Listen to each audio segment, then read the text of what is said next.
Shalom Bapak Ibu, Saudara yang saya kasihi di dalam Tuhan kita Yesus Kristus. Malam hari ini sebentar lagi kita akan, kalau Tuhan izinkan dan kita percaya, kita akan menjelang tahun baru, tahun 2024.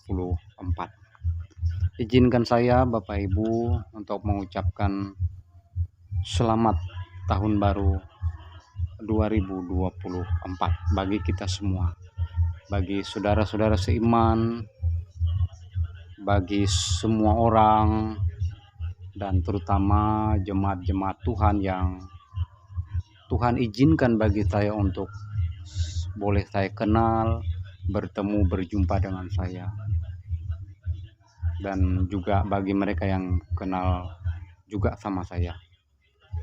Terutama selamat tahun baru bagi anggota persekutuan, di mana kita sudah komitmen untuk membentuk sebuah perkumpulan dan persekutuan, yaitu perkumpulan Sehati Lemandau di Kota Nangabuli, Kabupaten Lemandau.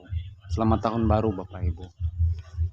Bapak Ibu Saudara, sebagai hamba Tuhan, saya juga ingin membagikan firman Tuhan bagi kita, firman Tuhan yang singkat bagi kita. Karena kita harus tahu dan betul-betul harus sadar bahwa hanya dengan firman Tuhan, pada saat firman Tuhan itu ada dalam kehidupan kita, dan kita harus tahu bahwa hanya firman Tuhan yang bisa memberikan satu bimbingan, satu nasihat, dan akan membuat kita memiliki satu prinsip dalam hidup ini untuk kita bisa menjalani waktu yang masih Tuhan berikan bagi kita. Hanya orang yang tidak punya prinsip lah, yang tidak memiliki satu mentalitas iman yang baik. Orang kalau tidak mempunyai prinsip itu, dia tidak tahu bagaimana dia mau menghadapi, melangkahi tahun 2024, tahun yang diberikan oleh Tuhan. Nah Bapak Ibu, firman Tuhan untuk kita pada saat ini yang ingin saya bagikan bagi kita terambil di dalam Matius pasal yang ke-28 ayat yang ke-18. Kali lagi Matius pasal yang ke-28 ayat yang ke-18. Judul di atas, perintah untuk memberitakan Injil. Satu ayat saja. Yesus mendekati mereka dan berkata, "Kepadaku telah diberikan segala kuasa di surga dan di bumi." Saudara, begitu banyak peristiwa yang terjadi dalam setiap pergantian waktu, dalam setiap pergantian tahun. Waktu adalah milik Tuhan. Detik, menit, jam, satu hari, satu minggu, satu bulan, satu tahun adalah milik Tuhan. Kita hanyalah diberikan anugerah oleh Tuhan untuk hidup di dalam waktu, mempergunakan waktu. Tapi sang pemilik waktu bukan kita. Pemilik waktu itu adalah Tuhan. Nah Bapak Ibu, di dalam waktu begitu banyak yang terjadi. Begitu banyak peristiwa yang terjadi. Bahkan kalau boleh kita katakan, dunia ini menuju kepada kebinasaan, menuju kepada kehancuran. Dan kalau kita melihat bagaimana keadaan politik, situasi keamanan, dan terutama ekonomi dunia merosot, begitu banyak negara-negara yang mengalami kemunduran ekonomi. Peperangan terjadi di mana-mana, dan itu memberikan kekhawatiran tersendiri Bapak Ibu. Tetapi satu hal Bapak Ibu, sesuai nas yang kita baca yang saya bagikan ini. Saya ingin mengatakan kepada Bapak Ibu untuk menghadapi tahun 2024, yaitu ingat, Yesuslah yang pegang kendali. Tuhan berkata kepada para murid yang ragu-ragu pada saat itu, apakah Yesus ini betul Tuhan atau tidak. Tapi dia mendekati mereka yang ragu-ragu itu dan berkata, segala kuasa telah diberikan kepadaku, baik di sorga maupun di bumi. Jadi apapun yang terjadi dalam hidup kita, apapun yang akan terjadi Bapak Ibu, kita harus ingat bahwa Tuhan kita Yesus Kristus yang pegang kendali. Saya tidak punya cukup waktu banyak untuk menyampaikan Yesus yang pegang kendali ini. Tapi saya kira kalimat Yesus yang pegang kendali adalah satu kalimat yang sangat-sangat dapat kita mengerti. Bukan presiden yang pegang kendali, bukan raja, bukan orang kaya, bukan orang yang berduit, atau bukan seorang ahli silat yang memegang kendali isi dunia ini. Tidak, tapi Yesus Kristus. Dia berkuasa, dia Tuhan, juru selamat, dia yang pegang kendali. Nah, ini saya kira menjadi satu yang menuntun kita, satu ayat yang meyakinkan kita untuk kita menjalani waktu yang Tuhan beri kepada kita. Ingat, kita bangga bahwa Yesus kita yang pegang kendali. Mari bekerja keras, mari terus berdoa, mari terus berharap kepada Tuhan, kepada Dia yang memegang kendali. Kita boleh takut karena memang kita manusia. Rasa takut itu manusiawi. Tetapi kita tidak boleh melupakan bahwa Yesuslah yang pegang kendali. Yesus Tuhan kita. Saya berharap supaya ayat ini dan apa yang saya sampaikan ini boleh menjadi kekuatan bagi kita semua untuk bisa menjalani waktu yang diberikan Tuhan bagi kita. Nah, Bapak Ibu Saudara, jangan rayakan tahun baru seperti dunia merayakannya. Malam ini orang bisa mabuk, malam ini orang bisa berjoget, bersukaria, mereka bersenang-senang dengan cara-cara yang bertentangan dengan iman kekristenan. Jangan seperti itu Bapak Ibu.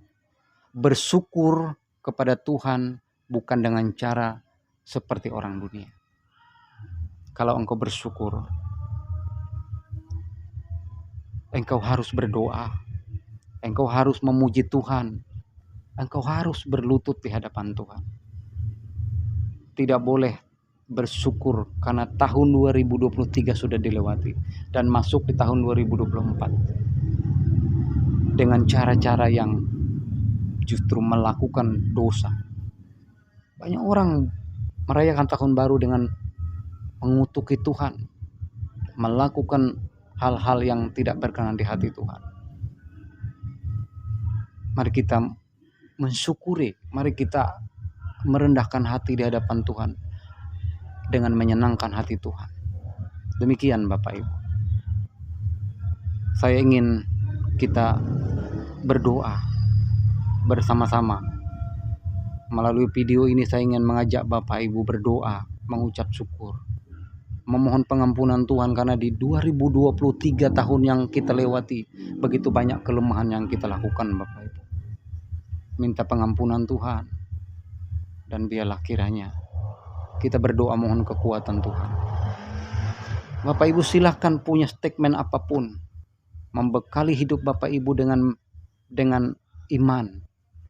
Ya, perkatakan satu iman dalam hidup Bapak Ibu itu tidak apa-apa. Tapi bagi saya satu hal, hidup ini bukan karena kemampuan. Hidup kita ini hanyalah kemurahan Tuhan, hanya karena belas kasihan Tuhan. Tidak ada yang lain. Bukan karena kuat dan gagahnya kita. Bukan hanya karena kita, oh ya saya punya iman. Tidak ada iman yang sempurna Bapak Ibu. Semua hanya karena kemurahan Tuhan. Itu yang perlu kita ingat. Bapak Ibu, mari kita berdoa. Ya Tuhan, Tuhan kami, Allah Tritunggal, di dalam Yesus Kristus, ya Allah Roh Kudus. Kami bersyukur dan berterima kasih kami boleh ada di tahun menjelang 2024 ini. Hidup ini bukanlah milik kami. Hidup ini adalah anugerah-Mu. Hidup ini adalah hanya karena belas kasihan dan kemurahan hati Tuhan saja. Kami tidak mampu melakukan apa-apa untuk membalas cinta kasih Tuhan. Karena jikalau kami kuat, jikalau kami dapat melakukan kebenaran dalam hidup kami, bukan karena kekuatan kami, tapi karena Tuhan memberi kuat bagi kami. Terima kasih Tuhan. Ampunilah setiap dosa dan pelanggaran kami sepanjang tahun 2023 yang Tuhan sudah berikan bagi kami. Kami sudah berdosa, baik itu melewati perasaan, baik itu melewati pemikiran, baik itu melewati perkataan, baik itu melewati sifat tingkah laku perbuatan kami, pendengaran kami, penglihatan kami. Semua tidak suci. Kami orang berdosa bersalah Tuhan. Ampunilah kami. Begitu banyak dosa kami. Kami tidak mampu menyebutkan satu persatu. Tapi satu hal yang kami tahu, kami orang lemah, kami berdosa. Ampuni kami Tuhan. Kami percaya Tuhan berbelas kasihan kepada kami. Mengampuni dosa-dosa kami ya Tuhan. Menyuci menguduskan kami. Terima kasih. Ya Tuhan, kami mohon pimpinan, pertolongan daripada kuasa Allah Roh Kudus untuk kami melangkahi kehidupan kami, menjalani hidup yang Kau berikan bagi kami, terutama di tahun 2024. Kami minta supaya Tuhan menguatkan kami. Kami minta supaya Tuhan memberikan kepada kami kekuatan iman. Tambahkan iman kami Tuhan. Berikan kepada kami Tuhan pemahaman, pengertian akan kitab suci. Begitu banyak kami berdoa supaya Tuhan memberkati kami secara ekonomi. Tapi satu hal yang paling penting kami minta, buka hati pikiran kami, agar kami dapat mengerti dan kami dapat memahami firman-Mu ya Tuhan. Itu sesuatu yang luar biasa ya Tuhan. Tapi kami juga menyerahkan keuangan kami, menyerahkan kepada-Mu ya Tuhan kebutuhan kami. Berkati kami di 2024 ini Tuhan. Dan kami mau menyerahkan ya Tuhan sakit penyakit yang kami derita. Siapapun yang menyaksikan video ini, Tuhan aku berdoa, sakit penyakit apapun yang diderita oleh umat-Mu,